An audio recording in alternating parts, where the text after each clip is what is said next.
होती है और हम कुछ आर्मी ट्रक को देखते हैं जो काफी ज्यादा सिक्योरिटी के साथ एक कंटेनर को कहीं पर ले जा रहे थे। लेकिन उस कंटेनर के अंदर क्या है ये इन सोल्जर्स को भी पता नहीं होता और ये लोग बस अंदाजा ही लगाते रहते हैं कि उस कंटेनर के अंदर क्या हो सकता है। यहाँ ये लोग बातें कर ही रहे थे कि तभी इनका ध्यान भटकता है और कंटेनर वाला ट्रक एक कार से टकरा जाता है और इस एक्सीडेंट में काफी सारे लोगों को चोट लग जाती है और साथ ही वो कंटेनर भी खुल जाता है। यहाँ ये लोग उस कंटेनर को चेक करने जाने लगते हैं। तभी एक सोल्जर अपने हेडक्वार्टर से बात करता है और उन्हें बताता है कि कंटेनर खुल गया है। ये सुनकर हेडक्वार्टर में बैठी हुई एक लेडी इन सोल्जर से तुरंत ही भाग जाने के लिए बोलती है और कहती है कि तुम्हारी जान को खतरा है। ये सुनकर वो सोल्जर काफी ज्यादा हैरान होता है और अपने साथियों को तुरंत ही यहाँ से भागने के लिए बोलता है। लेकिन अब तभी एक ज़ॉम्बी उस कंटेनर से बाहर आता है और सारे सोल्जर्स को मारने लगता है। ये देखकर वो सोल्जर अपने दोस्त को लेकर यहाँ से भागता है और काफी दूर तक आ जाता है। लेकिन अब तभी वो ज़ॉम्बी इनका पीछा करते हुए यहाँ पर भी आता है और इन पर हमला करके इन्हें काट लेता है। इसके बाद ये दोनों सोल्जर भी ज़ॉम्बी बन जाते हैं और फिर ये तीनों ज़ॉम्बी लास वेगास शहर को देखते हैं और वहाँ पर जाने लगते हैं और फिर देखते ही देखते पूरे शहर में ज़ॉम्बी एपोकलिप्स फैलता है और सारे इंसान ज़ॉम्बी बनने लगते हैं। यहाँ पर हम कुछ और लोगों को भी देखते हैं जो कि बहुत बहादुरी से ज़ॉम्बी से लड़ रहे थे और आम इंसानों की जान बचा रहे थे। इस तरह कई सारे आम इंसान लास वेगास शहर से भी बाहर निकल जाते हैं। यहीं पर हम स्कॉट नाम के एक आदमी को भी देखते हैं और वो भी सरकार की मदद कर रहा था और लास वेगास शहर से आम लोगों को बाहर निकाल रहा था। और साथ ही सरकार इस ज़ॉम्बी एपोकलिप्स को दूसरे शहरों में फैलने से रोकने के लिए बड़े बड़े कंटेनर से लास वेगास शहर के चारों तरफ एक दीवार बना देती है और सारे ज़ॉम्बीज इस दीवार के अंदर इसी शहर में कैद हो जाते हैं। अब काफी समय बीत जाता है और सरकार लास वेगास शहर पर बम गिराने का प्लान बनाने लगती है ताकि सारे ज़ॉम्बीज को वो एक ही बार में खत्म कर सकें। यहीं पर हम स्कॉट को भी देखते हैं जो कि लास वेगास शहर से बाहर आकर एक छोटे से रेस्टोरेंट में काम कर रहा था। तभी उसके पास एक अमीर आदमी आता है जिसका नाम टनाका होता है। यहाँ टनाका स्कॉट को बताता है कि लास वेगास शहर में मेरे $200 मिलियन रखे हुए हैं जो कि अब 3 दिन बाद परमाणु बम गिरने से खत्म हो जाएंगे। साथ ही टनाका स्कॉट से कहता है कि अगर तुम वो पैसे बाहर ले आओ तो मैं तुम्हें $50 मिलियन दूंगा जिससे तुम एक अच्छी जिंदगी जी पाओगे। यहाँ टनाका स्कॉट को उन पैसों तक जाने का ब्लूप्रिंट भी देता है और यहाँ से चला जाता है। इसके बाद स्कॉट उन नक्शों को देखता है और लास वेगास शहर में पैसों के लिए जाने के बारे में सोचता है। वहीं दूसरी तरफ लास वेगास शहर के बाहर हम एक क्वारंटाइन एरिया को देखते हैं जहाँ पर बेघर लोग रह रहे थे। यहाँ हम केट नाम की एक लड़की को भी देखते हैं जो कि कोई और नहीं बल्कि स्कॉट की बेटी होती है। लेकिन केट किसी वजह से स्कॉट से काफी नफरत करती है और वो उसके साथ नहीं रहती। यहीं अब केट के पास उसकी दोस्त गीता आती है और वो लिली नाम की एक लड़की को देखने लगती है। यहाँ हमें पता चलता है कि लिली लोगों को छुपके से लास वेगास शहर में भेजने का काम करती है क्योंकि लास वेगास शहर में अभी भी शॉप पर और घरों में पैसे पड़े हुए हैं और लोग अभी भी अपनी जान को खतरे में डालकर ज़ॉम्बीज के इलाके में पैसे चुराने जाते हैं। यहाँ गीता केट से बोलती है कि मैं भी लास वेगास शहर में जाऊंगी और थोड़े से पैसे चुराकर बाहर आ जाऊंगी ताकि मैं अपने बच्चों को एक अच्छी लाइफ दे सकूं। लेकिन केट गीता को ऐसा करने से मना करती है और उसे समझाती है कि वहाँ पर काफी खतरा है और अगर तुम्हें कुछ हो गया तो तुम्हारे बच्चों का क्या होगा। यही अब तभी एक गार्ड यहाँ पर आता है और वो केट से काफी बदतमीजी से बात करने लगता है और उसे छेड़ने की कोशिश भी करता है। साथ ही वो इन दोनों को चेक भी करता है कि ये दोनों इन्फेक्टेड हैं या फिर नहीं और अगर इन दोनों के अंदर जरा भी सिम्टम्स होते तो वो गार्ड इनका फायदा उठाता। खैर ये दोनों इन्फेक्टेड नहीं निकलती इसीलिए वो यहाँ से चला जाता है। यहाँ अब केट दोबारा से गीता को समझाती है और लास वेगास शहर में जाने से मना करती है और इस पर गीता भी अब केट से बोलती है कि ठीक है मैं लास वेगास शहर में नहीं जाऊंगी। यही हमें कुछ समय पहले का भी एक सीन दिखाया जाता है जहाँ स्कॉट की वाइफ भी जब ज़ॉम्बी वायरस से इन्फेक्टेड हो गई थी और एक ज़ॉम्बी बन गई थी तो ये देखकर स्कॉट को ना चाहते हुए भी अपनी वाइफ को मारना पड़ा था और स्कॉट को ऐसा करते हुए केट ने भी देख लिया था और उसे ऐसा लगा था कि स्कॉट यानी उसके डैड ने उसकी मॉम की जान जानबूझकर ली है, इसीलिए शायद वो प्रेजेंट टाइम में स्कॉट से नफरत करती है। फिर यहाँ पर अब स्कॉट की आँख खुलती है और उसे रोजाना की तरह आज भी वही डरावना सपना आया होता है जिसे वो अपनी लाइफ से भुलाने की पूरी कोशिश कर रहा है। यहाँ अब स्कॉट अमीर बनकर अपनी बेटी केट को खुश रखने के बारे में सोचता है और इसीलिए वो इस पैसे चुराने के मिशन पर जाने के लिए तैयार हो जाता है। फिर ये सब जानने के बाद टनाका स्कॉट से एक टीम बनाने के लिए बोलता है और कहता है कि तुम्हें अपनी टीम में एक ऐसा आदमी चाहिए होगा जो कि किसी भी लोग को खोल सके और एक पायलट को भी शामिल करना होगा क्योंकि बिना हेलीकॉप्टर के तुम वहां से नहीं निकल पाओगे। फिर ये सब जानने के बाद स्कॉट टीम बनाने लगता है और स्कॉट सबसे पहले अपनी एक पुरानी दोस्त मीरा नाम की एक लेडी के पास आता है और यहाँ वो मीरा को सारा प्लान समझाता है और पैसे देने का भी वादा करता है। लेकिन मीरा को ये काम काफी खतरनाक लगता है मगर वो स्कॉट की वजह से ही इस मिशन पर चलने के लिए मान जाती है। इसके बाद स्कॉट और मीरा अपने तीसरे साथी वेंडरो के पास आते हैं और वेंडरो भी इस मिशन पर जाने के लिए मान जाता है। फिर इसके बाद स्कॉट पैसों का लालच देकर एक पायलट को भी अपनी टीम में शामिल कर लेता है। इसके बाद मीरा स्कॉट को माइकी नाम के एक आदमी से मिलवाती है जो कि ज़ॉम्बीज़ को मारने में एक्सपर्ट होता है, और ये लोग माइकी को भी अपनी टीम में शामिल कर लेते हैं। और अब इन्हें बस एक ऐसा आदमी चाहिए था जो कि किसी भी लॉक को खोल सके, और इन्हें एक ऐसा लड़का मिल भी जाता है, उसका नाम डीटर होता है, और ये लोग उसे भी अपनी टीम में शामिल कर लेते हैं। यहाँ अब सारी तैयारी करने के बाद स्कॉट अपनी पूरी टीम को लेकर टनाका के पास आता है, और यहाँ अब टनाका इन लोगों को बताता है कि तुम्हें लास वेगास शहर में एक बिल्डिंग के अंदर जाना होगा जहाँ पर तुम्हें तिजोरी मिल जाएगी, और तिजोरी के अंदर ही वो पैसे रखे हुए हैं। उन पैसों को लेने के बाद तुम्हें बिल्डिंग की छत पर आना होगा। वहाँ पर तुम्हें एक प्लेन मिलेगा जो कि काफी समय पहले से ही वहाँ पर खड़ा हुआ है, और उस प्लेन की मदद से तुम लास वेगास शहर से बाहर आ जाओगे। ये सब जानने के बाद ये सभी लोग ज़ॉम्बीज़ को मारने के लिए भी काफी ज्यादा एक्साइटेड होते हैं और उसके बारे में ही सोचने लगते हैं।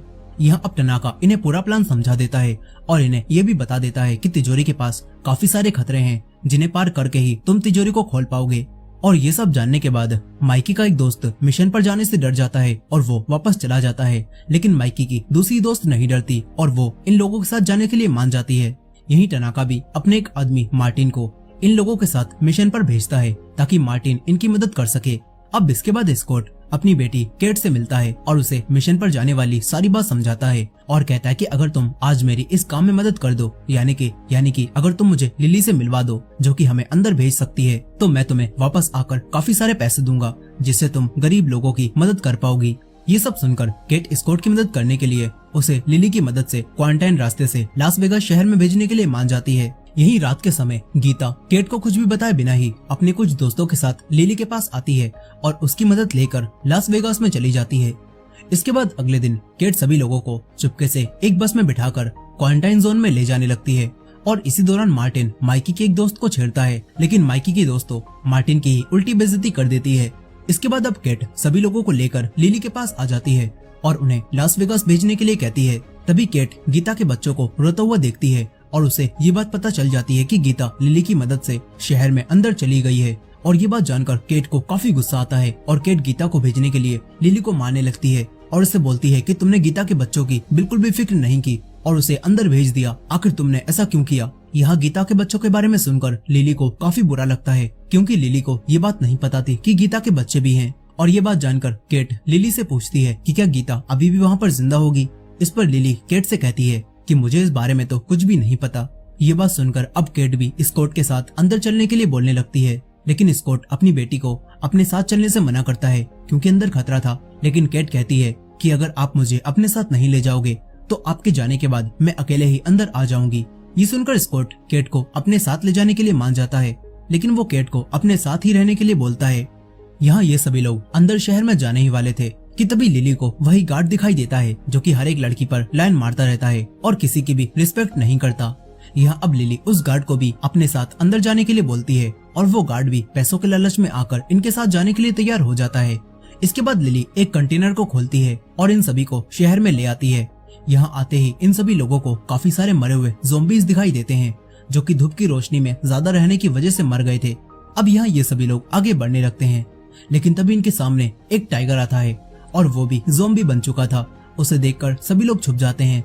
फिर सब लोग लिली से आगे बढ़ने का कोई दूसरा रास्ता पूछते हैं और ये सुनकर अब लिली उसी गार्ड के पैर पर एक गोली मारती है और ये देखकर सभी लोग हैरान रह जाते हैं और लिली से कहते हैं कि आखिर तुम ऐसा क्यों कर रही हो। तभी लिली इन सभी को बताती है कि ये जगह नॉर्मल नहीं है और यहाँ पर दो तरह के ज़ॉम्बीज़ रहते हैं। एक तरह के ज़ॉम्बीज़ जिन्हें तुम जानते हो, लेकिन दूसरे तरह के ज़ॉम्बीज़ बहुत खतरनाक हैं। उन्होंने इस जगह को अपना साम्राज्य बना लिया है और हमें आगे बढ़ने के लिए उनसे किसी एक की जान का सौदा करना होगा और यही उन ज़ॉम्बीज़ का रूल है। इसके बाद लिली उस गार्ड को बांधकर उन दूसरे ज़ॉम्बीज़ के आगे डाल देती है और तभी यहाँ पर उन ज़ॉम्बीज़ की रानी आती है और उस रानी को देखकर सभी लोग हैरान रह जाते हैं। यहाँ वो रानी अपने गार्ड के साथ आई होती है और वो रानी इन लोगों से कुछ भी नहीं बोलती और उस गार्ड को अपने साथ ले जाती है। फिर लिली सबको बताती है कि अब ये सारे ज़ॉम्बीज़ उस गार्ड को भी अपनी ही तरह बना देंगे और ये लोग हमें आगे बढ़ने से नहीं रोकेंगे। ये बात सुनकर केट को ऐसा लगता है कि गीता को भी ये ज़ॉम्बीज़ अपने साथ ही ले गए होंगे। केट स्कॉट से इनका पीछा करने के लिए बोलती है, लेकिन स्कॉट ऐसा करने से मना कर देता है और केट को अपने साथ रहने के लिए बोलता है। फिर ये सभी लोग आगे बढ़ने लगते हैं। इस तरफ ज़ॉम्बीज उस गार्ड को अपने साथ अपने राजा के पास लेकर आते हैं और इनका राजा वही ज़ॉम्बी होता है जिसे हमने कहानी की शुरुआत में देखा था। और अब वो किंग ज़ॉम्बी अपनी क्वीन के पास आता है और उसके पेट से कुछ सुनने लगता है और हमें पता चलता है कि ये क्वीन ज़ॉम्बी दरअसल प्रेग्नेंट है और वो जल्दी ही एक ज़ॉम्बी के बच्चे को जन्म देने वाली है। यह अब किंग ज़ॉम्बी उस गार्ड के भी काट लेता है और वो गार्ड भी इन्फेक्टेड होने लगता है। इस तरफ ये सभी लोग बिल्डिंग से होते हुए आगे बढ़ रहे थे कि तभी इनके सामने काफी सारे ज़ॉम्बीज आ जाते हैं, लेकिन वो सभी सो रहे थे और इस चीज का फायदा उठाते हुए ये सभी लोग ज़ॉम्बीज से बचते हुए आगे बढ़ने लगते हैं। तभी माइकी की दोस्त मार्टिन को आगे बढ़ने के लिए बोलती है और कहती है कि मुझे तेरी हरकतों पर शक हो रहा है, पता नहीं टनाका ने तुझे यहाँ पर किस प्लान से भेजा है और कसिनो में पहुंचकर मैं तुझसे यही सवाल दोबारा पूछूंगी। यहाँ ये बात सुनकर मार्टिन समझ जाता है कि अगर उसने सभी लोगों के सामने ये सवाल उससे किया तो सभी लोग उस पर शक करने लगेंगे। यही स्कॉट सबसे पहले आगे बढ़ रहा था और वो रास्ते पर ग्रीन लाइट फेंक रहा था जिसको फॉलो करते हुए दूसरे लोग भी आगे बढ़ रहे थे। लेकिन अब जैसे ही मार्टिन आगे बढ़ता है तो वो एक लाइट को दूसरी रास्ते पर फेंक देता है और माइकी की वो दोस्त उसी लाइट को फॉलो करते हुए गलत रास्ते पर चली जाती है और सोए हुए ज़ॉम्बीज के बीच में अटक जाती है। तभी एक ज़ॉम्बी उठकर उस पर हमला करने लगता है। यहाँ माइकी की दोस्त किसी तरह से नींद से जागे उस ज़ॉम्बी को मार देती है, लेकिन अब तभी यहाँ पर रखा हुआ कुछ सामान गिरता है और उसकी आवाज सुनकर सारे ज़ॉम्बीज जाग जाते हैं और माइकी की दोस्त पर हमला करने लगते हैं। यहाँ माइकी की दोस्त किसी तरह से उन ज़ॉम्बीज को मारती है और सभी लोगों के पास आने लगती है, लेकिन तभी मार्टिन डोर को लॉक कर देता है और उसे ज़ॉम्बीज के बीच में ही बंद कर देता है। मगर माइकी की दोस्त हार नहीं मानती, वो किसी तरह से खिड़की को तोड़कर माइकी के पास आ जाती है, लेकिन काफी सारे ज़ॉम्बीज भी उस पर हमला करते हैं और ज़ॉम्बीज उसे काट लेते हैं। ये देखकर अब मजबूरन माइकी को अपनी दोस्त को मारना पड़ता है और यहाँ माइकी अपनी दोस्त के पीठ पर बंधे हुए ऑयल कैन पर एक गोली मारता है जिससे माइकी की दोस्त काफी सारे ज़ॉम्बीज के साथ जल जाती है। इससे माइकी को भी काफी दुख होता है। अब इसके बाद ये सभी लोग उसी बिल्डिंग में आ जाते हैं जहाँ पर पैसे रखे हुए हैं। यहाँ अब पूरी जगह को अच्छे से देखने के बाद केट को ऐसा लगता है कि जरूर गीता मर चुकी होगी, लेकिन लिली केट से कहती है कि हिम्मत मत हारो, हो सकता है कि गीता अभी भी जिंदा हो, क्योंकि कुछ समय पहले एक आदमी भी काफी दिनों बाद यहाँ से बाहर निकला था और उसने मुझे बताया था कि ज़ॉम्बीज का किंग एक एक करके ही लोगों को मारता है और वो आदमी अपना नंबर आने से पहले ही वहाँ से भाग निकला। ये सारी बातें सुनने के बाद केट को गीता के जिंदा होने की एक उम्मीद मिलती है। यही इन लोगों को बिल्डिंग में कुछ और नक्शे भी दिखाई देते हैं और ये देखकर स्कॉट को लगता है कि जरूर टनाका ने पहले भी कई लोगों को पैसे लेने के लिए यहाँ पर भेजा था, लेकिन वो सभी लोग मर गए। यहाँ अब स्कॉट सभी को अपने अपने काम पर लग जाने के लिए बोलता है और सबसे जल्द से जल्द काम खत्म करने के लिए बोलता है।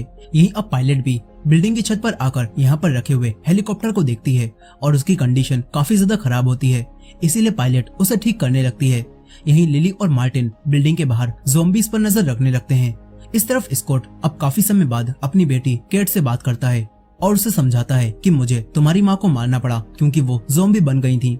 यहाँ केट स्कॉट से कहती है कि मैं माँ के मरने की वजह से आपसे नाराज नहीं थी, बल्कि आपने मुझसे उस घटना के बाद काफी समय तक बात नहीं की और इसी वजह से मैं आपसे नाराज हूँ। ये बात सुनकर स्कॉट को काफी दुख होता है। वो केट से बोलता है कि अब इस मिशन को करने के बाद हमारे पास काफी ज्यादा पैसे आ जाएंगे और हम दोनों एक साथ खुशी से एक साथ रह सकते हैं। इतना बोलकर अब स्कॉट जनरेटर को ऑन करता है जिससे कसिनो और पूरी बिल्डिंग की लाइट्स ऑन हो जाती हैं। फिर वेंडेरो डीटर को लेकर तिजोरी के पास जाता है जहाँ पर इन्हें उन लोगों की डेड बॉडीज दिखाई देती हैं जो कि पहले पैसे चुराने आए थे। वहीं दूसरी तरफ मार्टिन अब उन्हीं ज़ॉम्बीज की क्वीन को यहाँ पर बुला लेता है ताकि वो ज़ॉम्बीज की क्वीन का ब्लड सैंपल ले सके और इस काम में वो लिली की मदद भी लेता है। और अब जैसे ही क्वीन और उसका साथी यहाँ पर आते हैं तो ये लोग उन पर हमला करने लगते हैं। वहीं दूसरी तरफ डीटर अब तिजोरी के रास्ते में आने वाले एक प्रेशर टिगर को देख लेता है और इन लोगों को बताता है कि ये प्रेशर टिगर एक ही बार काम करते हैं, इसीलिए अगर हम लोग किसी तरह से इनसे बच जाएं तो हम तिजोरी के पास जा सकते हैं। ये सुनकर अब ये लोग इनसे बचने का तरीका सोचने लगते हैं। वहीं दूसरी तरफ हम गीता को देखते हैं जो कि अभी भी जिंदा होती है और यहाँ ज़ॉम्बी किंग ने गीता के साथ कुछ और लड़कियों को भी कैद कर रखा था और अब ज़ॉम्बी किंग उन लड़कियों में से एक लड़की को अपने साथ ले जाता है। इस तरफ मार्टिन उन्हीं ज़ॉम्बीज की क्वीन को पकड़ लेता है और तभी क्वीन का एक साथी इन लोगों पर हमला करने लगता है, लेकिन लिली उसे मार देती है। इसके बाद मार्टिन क्वीन के सर को ही काट देता है और ये देखकर तो लिली भी हैरान रह जाती है क्योंकि उसे तो इस बारे में कुछ भी नहीं पता था।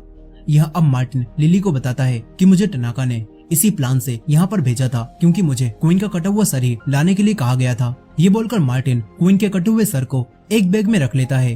वहीं दूसरी तरफ वेंडेरो भी अपना दिमाग चलाता है और वो एक ज़ॉम्बी को तिजोरी के पास मीट डालकर लालच देकर वहाँ पर भेजता है, जिसके बाद वो ज़ॉम्बी आगे बढ़ने लगता है और फिर एक एक करके सारे ट्रिगर दबते रहते हैं और इनका रास्ता पूरी तरह से साफ हो जाता है और ये सभी लोग तिजोरी के पास आ जाते हैं।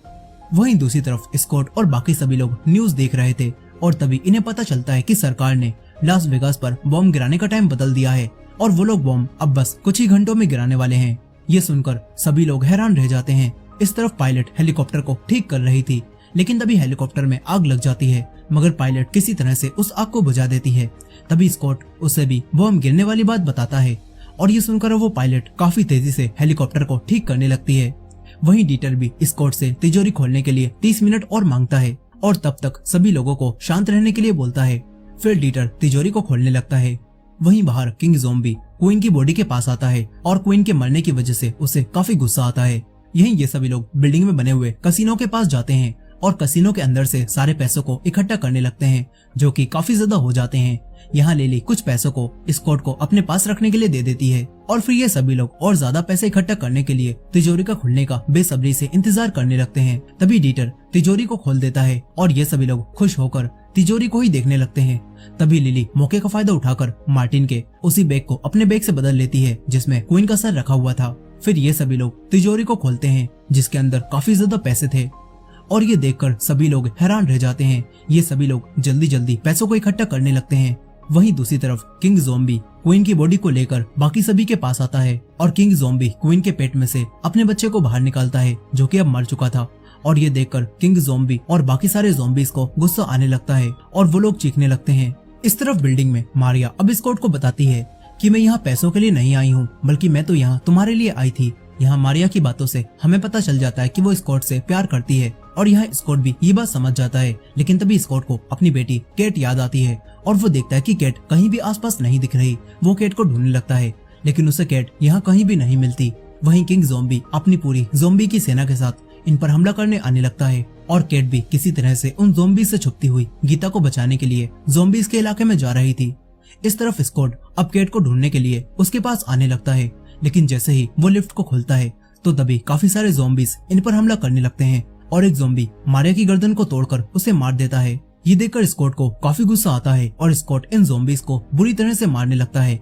साथ ही स्कॉट को मारिया को मरा हुआ देखकर काफी दुख भी होता है। तभी लिली और बाकी सभी लोग उसे लेकर यहाँ से भागने लगते हैं, लेकिन तभी मार्टिन फिर से इन्हें धोखा देता है और वो बाहर जाने के दूसरे रास्ते को बंद कर देता है और लिली से कहता है कि मुझे और टनाका को पैसों की बिल्कुल भी फिक्र नहीं थी, बल्कि मैं तो यहाँ पर क्वीन के कटे हुए सर को लेने ही आया था, क्योंकि हम इसकी मदद से उन सारे ज़ॉम्बीज को काबू कर सकते हैं।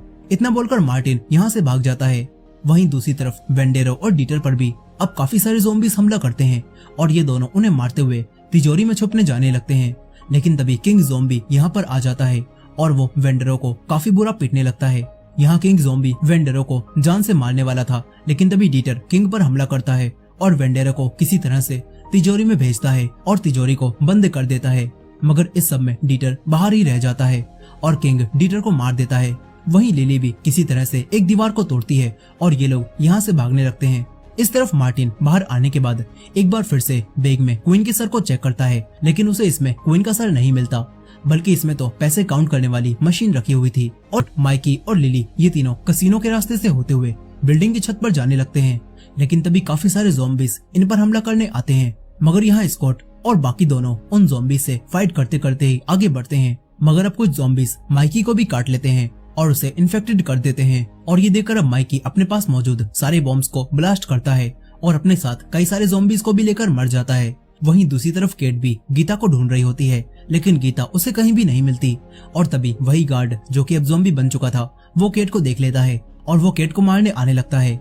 इस तरफ स्कॉट और लिली दोनों हेलीकॉप्टर के पास आ जाते हैं, लेकिन यहाँ पर पायलट से अभी वो हेलीकॉप्टर स्टार्ट नहीं होता और तभी यहाँ पर किंग ज़ॉम्बी भी इनके ऊपर हमला करने आने लगता है। ये देखकर लिली क्वीन का कटा हुआ सर बाहर निकालती है और वो अभी भी जिंदा था और लिली क्वीन के कटे हुए सर पर गन पॉइंट कर लेती है और स्कॉट को बताती है कि मार्टिन ने ही क्वीन का सर काटा था और उसने मुझसे ये वादा किया था कि अगर मैं उसका साथ दूं तो वो कैंप में मौजूद सभी गरीब लोगों को आजाद कर देगा। इसी वजह से मैंने उसका साथ दिया। यहाँ अब ये सब कुछ बताने के बाद लिली स्कॉट से भाग जाने के लिए बोलती है और स्कॉट को हेलीकॉप्टर में भेज देती है। मगर तभी किंग ज़ॉम्बी लिली के एक रोड मारता है और उसे दीवार में टांग देता है। लेकिन लिली भी क्वीन के सर को बिल्डिंग की छत से ही नीचे फेंक देती है, जिससे क्वीन का सर जमीन से टकराता है और खत्म हो जाता है। इस तरफ स्कॉट पायलट के साथ अब प्लेन से उड़कर यहाँ से जाने लगता है और उसे बिल्डिंग में होने वाली हर एक चीज के बारे में बता देता है। यहाँ स्कॉट पायलट से केट को बचाने चलने के लिए बोलता है। इसके बाद पायलट हेलीकॉप्टर को उसी बिल्डिंग की छत पर लैंड कराती है जहाँ पर केट गई हुई थी। यही बिल्डिंग के अंदर अब केट गीता को ढूंढ लेती है और यहाँ स्कॉट भी केट को लेने आने लगता है और पायलट को धोखा देकर यहाँ से भाग जाने से मना करता है।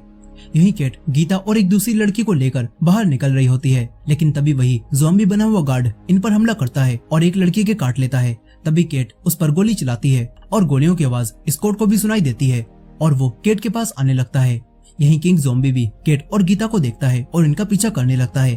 तभी केट और गीता यहाँ से भागती हैं, लेकिन अब वो किंग ज़ॉम्बी इन पर हमला करने आने लगता है, लेकिन तभी स्कॉट यहाँ पर आ जाता है और इन्हें बचा लेता है। इसके बाद ये तीनों बिल्डिंग की छत पर आते हैं और ये सभी लोग यहाँ से भागने लगते हैं, मगर तभी वही ज़ॉम्बी किंग भी इनके हेलीकॉप्टर में चढ़ जाता है और अब स्कॉट और किंग ज़ॉम्बी दोनों के बीच में फाइट होने लगती है। तभी इन दोनों की लड़ाई में स्कॉट गोली चलाता है जो कि पायलट के लग जाती है, जिससे पायलट का बैलेंस बिगड़ने लगता है, मगर वो पायलट हार नहीं मानती और किसी तरह से हेलीकॉप्टर को लास वेगास शहर से बाहर ले जाती है। यहीं वो किंग ज़ॉम्बी स्कॉट का हाथ तोड़ देता है, जिससे स्कॉट के हाथ से गन छूट जाती है और अब तभी ज़ॉम्बी किंग स्कॉट के काट भी लेता है। साथ ही यहाँ पर लास वेगास शहर में अब बम भी गिरा दिया जाता है और देखते ही देखते पूरा शहर तबाह हो जाता है। यहीं स्कॉट भी मौके का फायदा उठाकर गन उठाता है और किंग ज़ॉम्बी को शूट करके उसे हमेशा के लिए खत्म कर देता है। तभी इनका प्लेन भी जमीन से टकराकर क्रैश हो जाता है और इसके अंदर पायलट और गीता मर जाती है, मगर केट और स्कॉट बच जाते हैं। यहाँ केट अब स्कॉट के पास आती है, मगर स्कॉट अब इन्फेक्टेड हो चुका था और इसी वजह से स्कॉट केट को खुद को मार देने के लिए बोलता है और स्कॉट अपनी बेटी केट को वो पैसे भी देता है जो कि उसने कसिनो से इकट्ठा किए थे। यहाँ स्कॉट केट से कहता है कि तुम इन पैसों से गीता के बच्चों की मदद कर सकती हो। यहीं स्कॉट को मरता हुआ देखकर अब केट को काफी बुरा लगता है और केट रोने लगती है। तभी यहाँ पर स्कॉट पर इन्फेक्शन का असर होने लगता है और स्कॉट भी ज़ॉम्बी बनने वाला होता है और ये देखकर अब केट को मजबूरन अपने डैड को मारना पड़ता है और ऐसा करके केट पूरी तरह से टूट जाती है और रोने लगती है।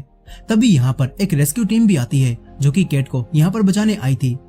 वहीं दूसरी तरफ हम वेंडरो को देखते हैं जो कि अब तिजोरी के अंदर से बाहर निकलता है और तिजोरी के अंदर होने की वजह से बॉम्ब ब्लास्ट का उस पर कुछ भी असर नहीं हुआ होता। यहाँ अब वेंडरो पैसों से भरे हुए बैग्स को लेकर यहाँ से बाहर निकलता है और वेंडरो एक एयरपोर्ट पर आता है और काफी सारे पैसे देकर अपने लिए एक प्लेन को खरीद लेता है और प्लेन में बैठकर कहीं पर जाने लगता है। लेकिन इसी दौरान वेंडरो की तबीयत खराब होने लगती है। वेंडरो वॉशरूम में जाता है और तभी उसे अपना हाथ दिखाई देता है जिस पर उस किंग ज़ॉम्बी ने काट लिया था, यानी कि अब वेंडरो भी इन्फेक्टेड हो जाएगा और शायद वो किंग ज़ॉम्बी की जगह लेगा जिसे हमने कहानी की शुरुआत में देखा था और शायद इस तरह ज़ॉम्बी एपोकलिप्स दोबारा से फैलने लगेगा। खैर यहाँ पर वेंडरो ये सब देखकर हैरान रह जाता है और इसी एंडिंग के साथ ये कहानी यहीं पर खत्म हो जाती है। सो दोस्तों ये थी इस मूवी की फुल स्टोरी। आई होप कि आपको ये स्टोरी पसंद आई होगी।